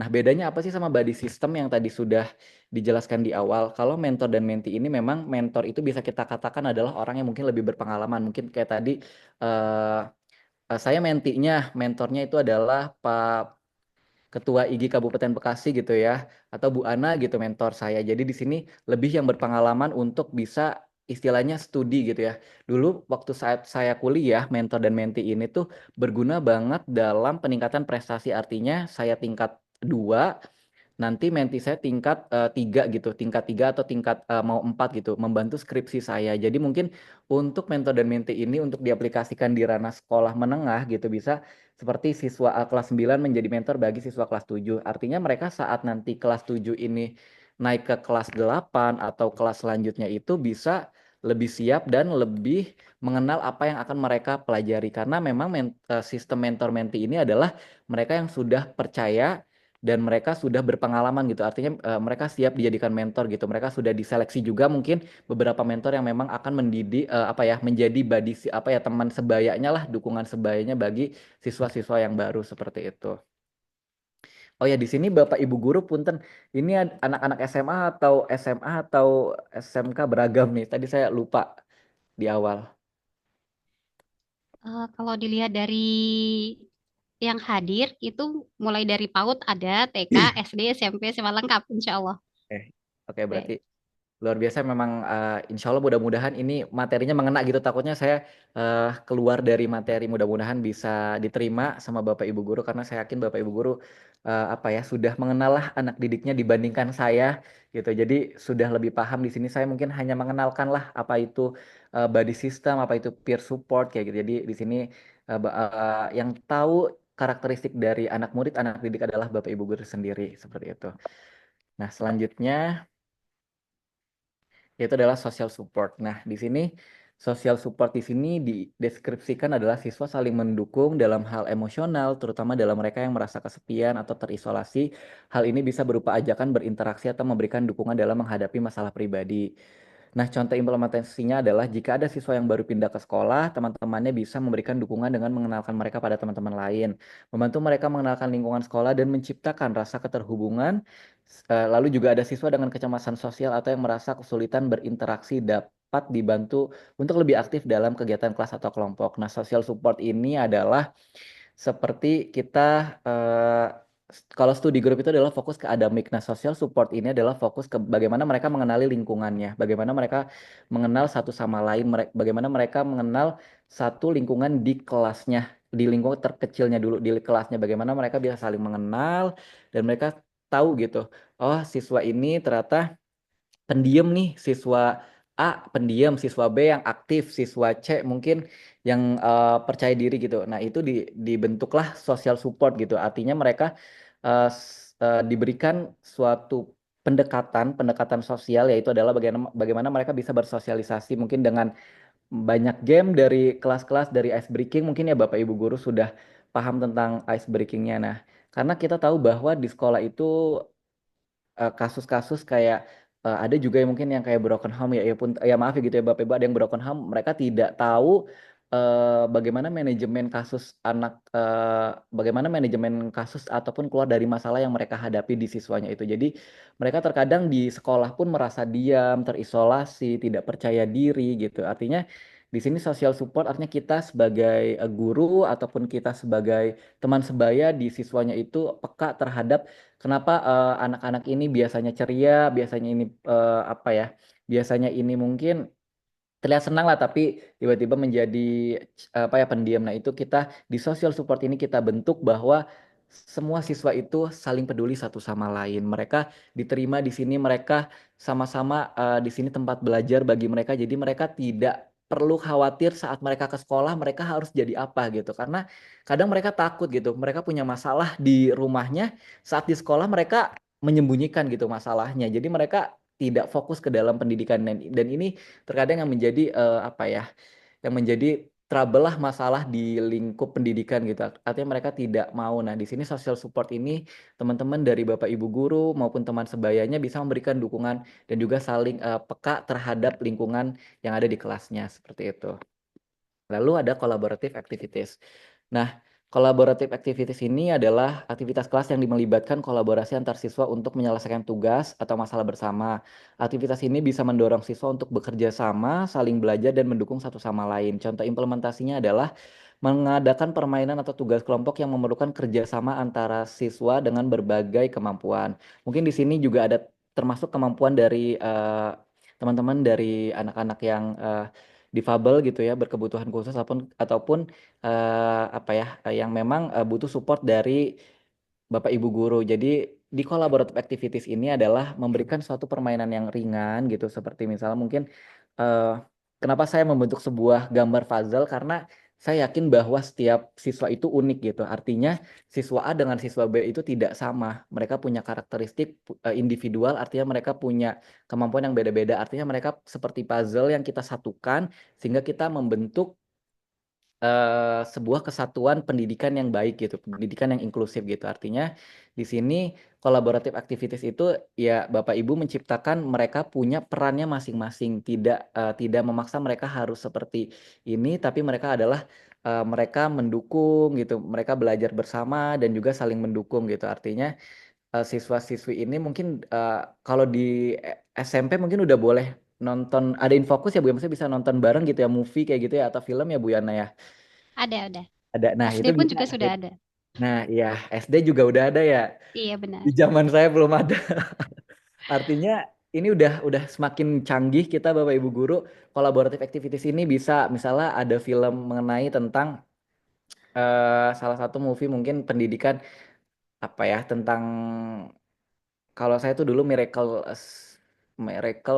Number Seven lah, tentang bagaimana anak ini survive di penjara gitu. Mungkin Bapak Ibu guru udah pernah mendengar ya. Bagaimana kita juga bisa, nanti kita share ini apa perspektif kalian tentang anak-anak yang dia lagi sekolah tapi ayahnya di penjara gitu. Nah itu kita nanti berbagi di kolaboratif ini. Nanti kita saling mengenal, oh ternyata memang siswa A, siswa B itu punya pemahaman yang sama. Nah, sedangkan siswa C sama D itu berbeda gitu. Dan juga mungkin permainan-permainan yang bisa meningkatkan kerjasama gitu. Kadang saya juga lihat di TikTok gitu ya, karena Bapak Ibu guru yang kreatif, apa ya, kayak siswa favorit saya gitu, dia melihat kotak, terus taunya di kotak itu tuh cermin gitu.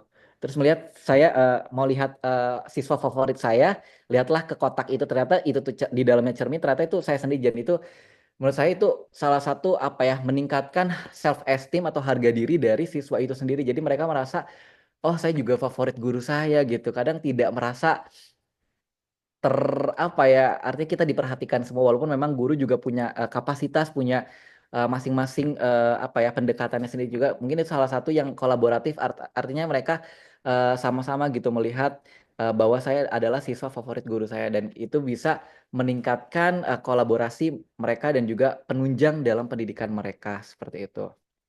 Nah, selanjutnya itu adalah peer health activities. Nah, ini lebih fokus kepada bagaimana siswa yang mungkin sekarang sudah ada makanan gizi gratis gitu ya, salah satu program pemerintah. Bagaimana pentingnya pola makan sehat gitu ya, terus juga bagaimana teman-teman yang aktif gitu. Mungkin juga di SD, SMP, senam sehat setiap Jumat, Senin ya Bu ya, atau untuk senam sehatnya. Saya karena belum update, mungkin bisa, nah ini bisa saling sharing nih, karena kita tahu di makanan gizi gratis ini kan pasti banyak apa ya, setiap hari gitu makan siang. Nah itu kita bisa saling konsultasi teman sebayanya gitu, apa ya, teman yang lebih paham tentang kesehatan, bisa saling berbagi tips gitu. Siapa nih yang sehat, siapa yang tadi olahraga sebelum sekolah. Nah itu dipanggil ke depan, bisa sharing. Oh iya tadi saya push up 100 kali. Waduh, itu tuh kayak nanti itu bisa jadi acuan buat siswa-siswi lainnya untuk bisa hidup sehat, untuk bisa pola makan yang sehat. Oh tadi saya misalnya Pak, siang ini saya dapat makan siang gratisnya ini. Nah, malam mungkin saya hanya minum ini atau makan buah-buahan saja. Nah, itu mungkin saling sharing kayak gitu. Karena memang waktu itu saya juga beberapa, kalau di Indama itu pernah waktu itu monitor di beberapa sekolah, ada juga yang ternyata memang makanan gizi gratis ini ada anak yang ternyata sudah terbiasa dengan makan paginya itu nasi kuning gitu. Jadi saat ditawari makan gizi gratis yang bergizi ini menolak gitu. Artinya di sini bisa saling, teman sebayanya bisa saling support gitu, saling apa ya, ini makanan enak mungkin dari pemerintah. Nah kita bisa memberikan pemahaman tentang pentingnya pola makan sehat dan olahraga kayak gitu. Jadi siswa ini memang beraneka ragam gitu. Jadi siswa ini waktu itu saat saya temui gitu tidak mau makan, udah dikasih gitu. Jadi maunya makan nasi kuning aja gitu. Jadi kan sudah terbiasa. Jadi memang makan itu juga penting, juga artinya sharing masa baru penting gitu. Oke, next. Nah, ini mungkin udah mendalam lagi, kita berbicara tentang diversity awareness, adalah kesadaran tentang perbedaan atau keberagaman. Nah, siswa diberi Mohon kesempatan. maaf, izin interupsi dulu. Pak Nurdin mungkin bisa di mute. Ini mau minta Zoom meeting. Hah? Zoom meeting. Mohon maaf, Pak Nurdin di mute dulu mikrofonnya.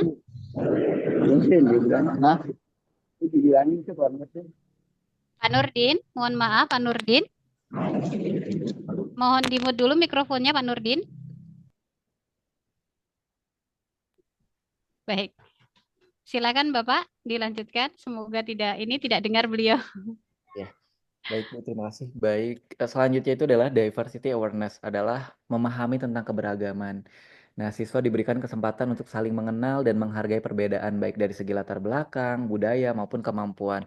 Nah, ini bertujuan untuk menciptakan lingkungan yang lebih inklusif. Artinya mungkin Bapak Ibu guru bisa memberikan kesempatan untuk siswa-siswi bercerita tentang latar belakang mereka, mulai mungkin dari budaya kan kadang kalau di sekolah itu saya dari Jakarta, saya dari Palembang, saya dari suku mana, suku itu. Nah, mungkin di sini menjadi oh beragam nih, artinya mereka mengenal bahwa di Indonesia sendiri mungkin ya gitu banyak suku-suku gitu mungkin ataupun kalau sekolah-sekolah di Kabupaten Bekasi mungkin ya memang dari Bekasi asli Bekasi kan tapi ada juga mungkin yang nikah sama orang perantauan. Nah, itu bisa dikenalkan bagaimana perbedaan menghargai setiap latar belakang mereka karena yang apa ya terkadang ya apa ya masih menjadi masalah klasik gitu kayak bercanda tentang bapak lu nih orang ini gitu ya atau bapak lu orang ini. Nah, itu masih jadi masalah gitu di sekolah bercanda-bercanda kayak ini akhirnya yang dari bercanda kecil-kecil itu menjadi bullying yang besar kayak gitu artinya oh nggak dia nggak diterima di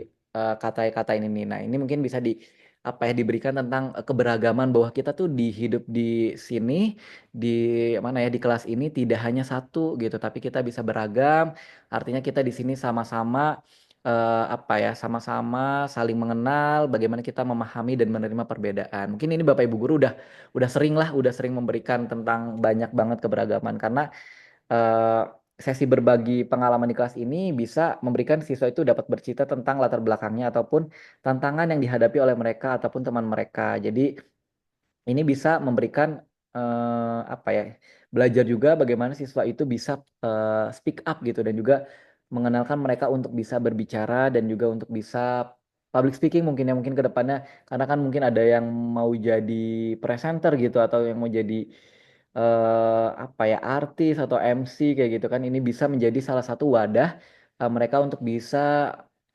menyampaikan apa yang menjadi latar belakang mereka ataupun menyampaikan yang menjadi kemenarikan mereka seperti itu. Karena di sini diversity ini menurut saya penting banget karena mereka harus diajarkan keberagaman bahwa tidak hanya satu, tapi kita di sini beragam, bahwa Indonesia ataupun dari kita dari manapun itu punya karakter dan apa ya, punya karakter masing-masing yang tidak bisa dimiliki oleh orang lain. Seperti artinya di sini mereka bisa Bhinneka saling Tunggal kenal. Ika ya, Pak. Nah, betul. Gitu. Jadi banyaklah banyak mereka dikenalkan karena ada suku ini, agama mungkin yang menjadi ini agama, ras seperti itu. Jadi mereka mengenal tentang keberagaman mungkin dari SD mungkin udah bisa mengenal gitu tentang keberagaman, tentang mereka dari mana, suku mana dan mereka terlahir untuk apa sih kayak gitu. Mereka itu ke depannya itu seperti apa gitu. Ada yang mungkin ya ada yang rambutnya lurus kayak gitu, ada yang mungkin rambutnya ikal atau yang lain-lainnya, ada yang mungkin menggunakan hijab atau ada yang mungkin tidak menggunakan hijab. Nah, ini mungkin kita mengenalkan keberagaman itu sendiri. Oke, selanjutnya. Nah, ini respect dan appreciation di mana penting banget untuk meningkatkan harga diri dari siswa itu adalah kita memberikan penghormatan ataupun apresiasi kepada mereka, di mana kegiatan yang mendorong siswa untuk saling mengungkapkan rasa terima kasih, pujian, atau penghargaan terhadap teman-teman mereka. Ini mendorong rasa positif dan rasa kebersamaan, di mana saya belajar bahwa kita punya tiga kunci sakti lah kayak tiga kata kunci ini yang harus kita pedomani di mana-mana gitu kayak seperti kata maaf, kata minta tolong dan terima kasih. Tiga kata kunci itu yang saya selalu sematkan ke dalam hidup saya biar apa ya istilahnya dimanapun saya berada saya saat saya salah saya harus minta maaf. Saat saya apa ya saat saya memang membutuhkan pertolongan saya tidak sungkan untuk bisa apa ya menolong gitu maksudnya apa ya tidak sungkan untuk meminta tolong ataupun memberikan pertolongan gitu dan juga mengucapkan apresiasi terima kasih karena tiga kata kunci ini adalah meningkatkan apa ya antara kita lah teman sebaya gitu yang antara siswa gitu lu udah salah nih. Nah, lu harus minta maaf, harus sadar diri gitu. Artinya tidak ada yang ditinggikan, siswa ini, anaknya ini harus ditinggikan. Nah, itu tidak ada. Jadi artinya saling respect dan saling memberikan apresiasi. Seperti mungkin di sini contoh implementasi yang saya tulis yaitu adalah mengadakan acara saling memberikan apresiasi di kelas di mana setiap siswa menulis hal positif atau kualitas baik yang dimiliki oleh teman-temannya. Artinya mereka diberikan satu kertas kosong, apa nih hal positif yang sudah mereka kerjakan ataupun kualitas atau hal positif dari temannya. Jadi mereka misalnya temannya rajin piket atau rajin menyapu di kelasnya. Nah, itu bisa dibuat sistem pendekatan di peer support ini karena mereka yang tahu gitu. Artinya saat guru kosong di kelas itu mereka kan apa ya, guru terkadang mungkin tidak tahu apa yang mereka kerjakan. Nah, di sini mungkin di respect and appreciation ini di respect dan appreciation ini sebentar. Di respect dan appreciation ini siswa bisa saling mengenal seperti itu. Saling mengenal dirinya sendiri dan juga eh, apresiasi dari guru, dari teman sebaya dengan terima kasih itu membuat harga diri mereka bisa meningkat lah seperti itu. Aduh punten tadi saya ditelepon karena saya masih berkantor. Sebentar ya Bapak Ibu. Eh,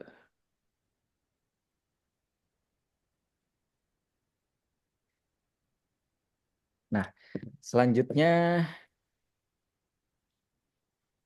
oh udah. Oke, yang terakhir respect dan appreciation. Nah, di sini saya ada sedikit kata mungkin untuk penyemangat kita semua bahwa inklusi bukan hanya tentang memberi ruang, tetapi tentang memastikan bahwa setiap siswa merasa diterima dan didukung. Dengan peer support system, kita tidak hanya membangun sekolah yang lebih inklusif, tetapi juga menciptakan generasi yang lebih peduli, empati, dan siap merangkul perbedaan. Karena setiap anak berhak untuk belajar, berkembang, dan bersinar di lingkungan yang menghargai mereka. Mari bersama-sama kita wujudkan sekolah yang lebih ramah untuk semua. Terima kasih, hatur nuhun. Wassalamualaikum warahmatullahi wabarakatuh. Waalaikumsalam warahmatullahi wabarakatuh. Terima kasih Bapak Luhur. Dan sebelumnya, jadi pada intinya sebetulnya pada peer support system ini bisa kita ambil untuk menghilangkan bullying ya Bapak ya, karena makin marak saat ini di abad 21, bagaimana bullying itu sudah menjadi konsumsi umum bagi anak-anak dan itu kayak sudah menjadi hal yang nggak tabu lagi gitu. Dan ternyata peer support system ini benar-benar Masya Allah banget ya tadi ya untuk menimbulkan rasa peduli dan empati itu sehingga menyatukan suatu perbedaan menjadi benar-benar anak-anak saling merasa bahwa saudara itu tidak hanya yang saudara kandung tetapi semuanya adalah saudara gitu ya. Baik, ini Bapak mohon izin sudah ada pertanyaan. Mungkin kita satu atau dua, habis itu kita selesai, Bapak. Baik, akan saya langsung memberikan, yaitu dari Bapak Harun, Muhammad Haryun. Bagaimana mengatasi pengaruh tidak maksimalnya dukungan lingkungan pembelajaran, semisal sarana pendukung dalam proses pembelajaran, sehingga tetap sejalan dengan prinsip-prinsip pendekatan deep learning.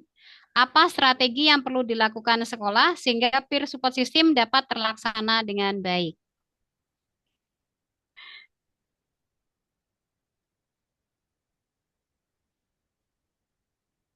Oke, ini langsung dijawab, Bu. Baik, silakan langsung aja Bapak. Sebentar. Saya baca lagi tadi ada rekan kerja saya. Bagaimana mengatasi pengaruh tidak maksimal dukungan lingkungan pembelajaran semisal sarana Baik, pendukung baik, proses baik. pembelajaran. Oh, saya yang perlu dilakukan. Oh, ini lebih ke fasilitasnya ya, Bu ya. Iya benar. Fasilitas yang ada di sekolah. Nah, mungkin salah satu sarana memang itu penunjang bagi di lingkungan pendidikan. Nah, di sini Bapak Ibu guru saya rasa sudah sangat kreatif dalam apa ya memanajemen, mengelola lingkungan kelasnya gitu. Bagaimana tidak ada dukungan pembelajaran atau sarana pendukung, kita bisa sekedar memberikan kabar gitu, menanyakan kabar ataupun tadi saya juga apa ya tidak tidak tidak muluk-muluk lah kayak misalnya kita bercerita siswa dipanggil ke depan dan juga bagaimana bercerita tentang latar belakangnya. Karena memang di peer support system ini artinya subjeknya itu lebih ke manusianya. Tidak ada peralatan ataupun tidak ada peralatan yang harus ada gitu. Artinya yang Oke. menjadi sasaran kita itu adalah dari siswanya itu sendiri. Bagaimana kita menumbuhkan siswa itu sendiri seperti itu. Terus strategi yang perlu dilakukan sekolah sehingga peer support system dapat terlaksana dengan baik. Strateginya itu adalah kembali kepada mungkin dari manajemen sekolah itu sendiri. Bagaimana saya yakin mungkin di sini ada kepala sekolah, mungkin ya Bapak Ibu guru ya. Ada kepala sekolah artinya bisa memberikan ruang bagi guru untuk bisa menyampaikan bagaimana peer support system ini penting di kalangan siswa-siswi. Artinya mereka tidak hanya guru yang berperan, tapi teman-teman sebayanya itu juga punya peran yang penting dalam Peran penting. peningkatan pendidikan seperti itu, Ibu. Dari Baik. Pak Hairun, Hairun, iya. bagaimana Pak Hairun? Bagaimana Bapak Hairun? Apakah sudah puas dengan jawaban narasumber kita? Tes Bapak Hairun.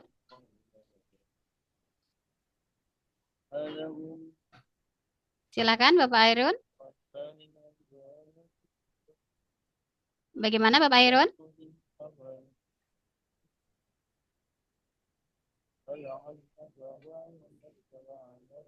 Oke, Insya Allah sudah puas.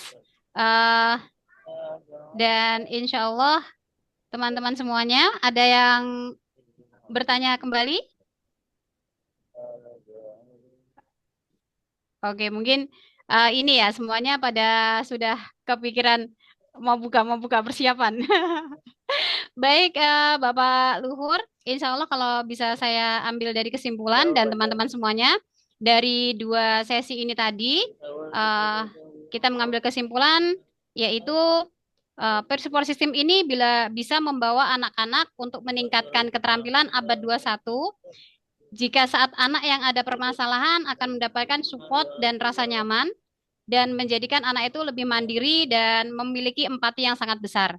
Sehingga rasa persatuan, rasa memiliki, rasa persaudaraan itu akan terasa di antara anak-anak di dunia pendidikan khususnya dan masyarakat pada umumnya.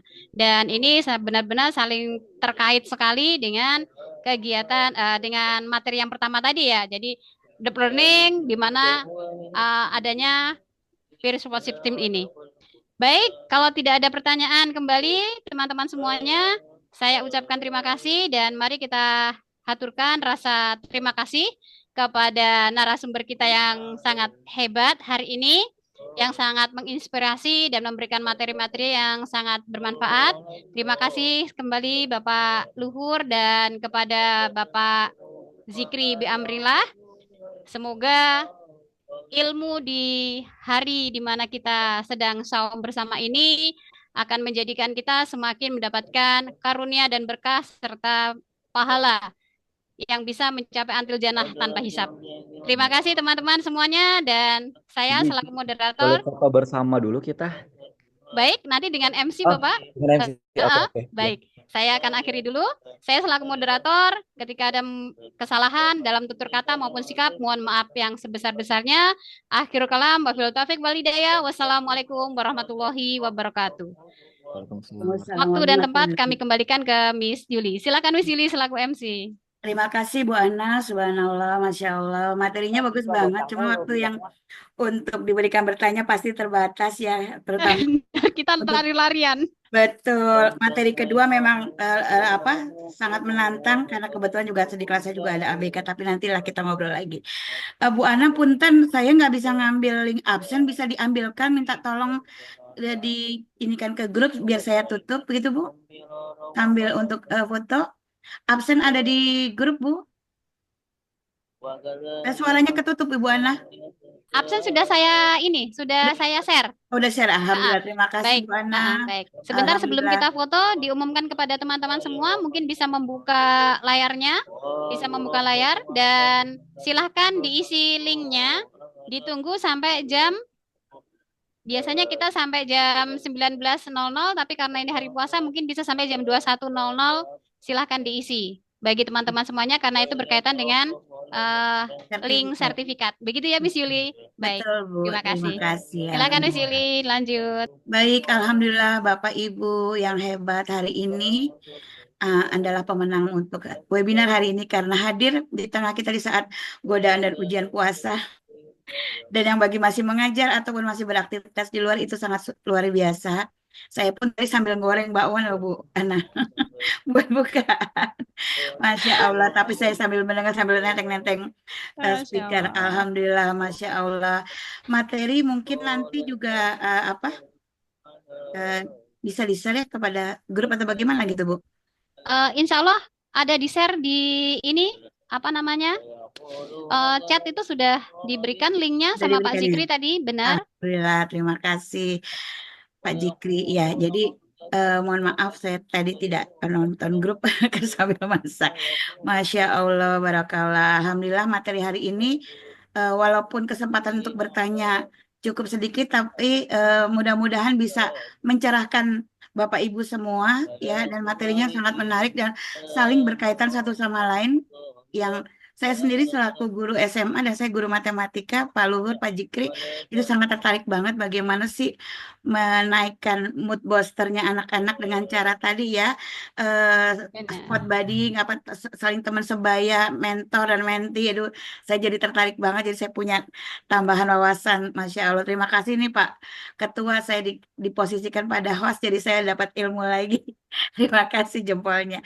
Baik Bapak Ibu, Alhamdulillah tadi Bu Ana sudah menemani narasumber kita, Bapak Luhur dan Bapak Jikri dengan baik, walaupun kesempatannya tidak banyak ya Bu Ana ya, tapi Alhamdulillah akhirnya acara hari ini bisa terlaksana dengan baik dan materi tersampaikan dengan baik pula.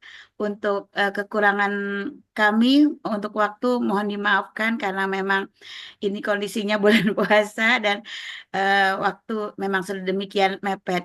Saya sendiri Juli Dwi Susanti selaku host yang memulai dan mengakhiri acara ini. Mohon maaf, kita akhiri dengan baca hamdalah alhamdulillahirabbil alamin. Sebelum kita akhiri dengan mari kita foto. ya, kita mungkin foto bersama dulu kali ya.